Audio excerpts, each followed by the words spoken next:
Gnassingbé Eyadema, architecte de la stabilité et bâtisseur du Togo moderne. Il y a 20 ans, disparaissait Gnassingbé Eyadema, une figure majeure de l'histoire contemporaine du Togo et, au-delà, de l'Afrique de l'Ouest. Président du Togo pendant 38 ans, il a laissé une empreinte indélébile sur son pays, en le dotant de structures solides qui continuent à résister aux aléas du temps. Le président Gnassingbé Eyadema inaugure l'université du Bénin devenue Université de Lomé en 1970. Il y a 20 ans, disparaissait Gnassingbé Eyadema, une figure majeure de l'histoire contemporaine du Togo et, au-delà, de l'Afrique de l'Ouest. Président du Togo pendant 38 ans, il a laissé une empreinte indélébile sur son pays, en le dotant de structures solides qui continuent à résister aux aléas du temps.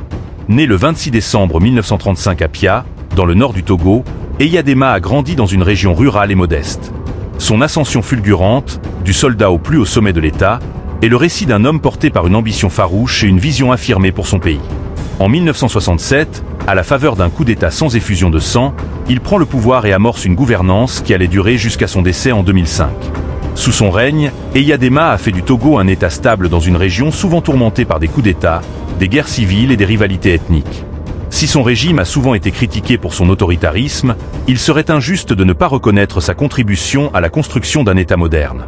Eyadema a structuré une administration efficace, une armée disciplinée et compétente, et a œuvré pour la construction d'infrastructures essentielles au développement économique du Togo. Sous sa direction, le pays est demeuré à l'abri des violences interethniques et des conflits religieux, un exploit notable dans une région où ces tensions ont souvent alimenté des crises majeures. L'une des caractéristiques les plus remarquables du régime d'Eyadema a été sa capacité à évoluer avec le temps. Sous la pression des changements sociopolitiques des années 1990, le Togo est passé du parti unique au multipartisme. Cette transition, bien que difficile, a permis au pays d'entamer une démocratisation progressive. Eyadema a su s'adapter à ces bouleversements en maintenant une certaine stabilité, ce qui a évité au Togo de sombrer dans le chaos observé dans d'autres pays africains. Une personnalité complexe et attachante.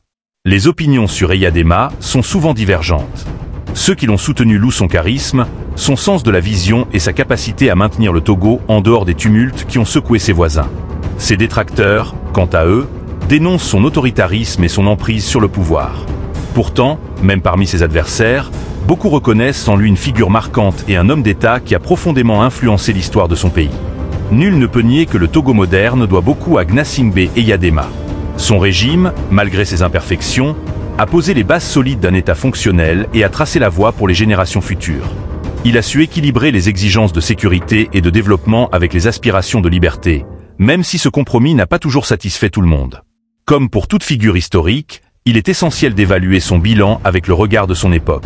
Comparer son régime aux standards démocratiques actuels serait une erreur d'appréciation. Eyadema a gouverné dans un contexte où la priorité était souvent la survie et la stabilité de l'État, et il a su répondre aux défis de son temps. 20 ans après sa disparition, l'héritage de Gnassingbé Eyadema continue de résonner. Il a été, à sa manière, un bâtisseur et un architecte de la stabilité.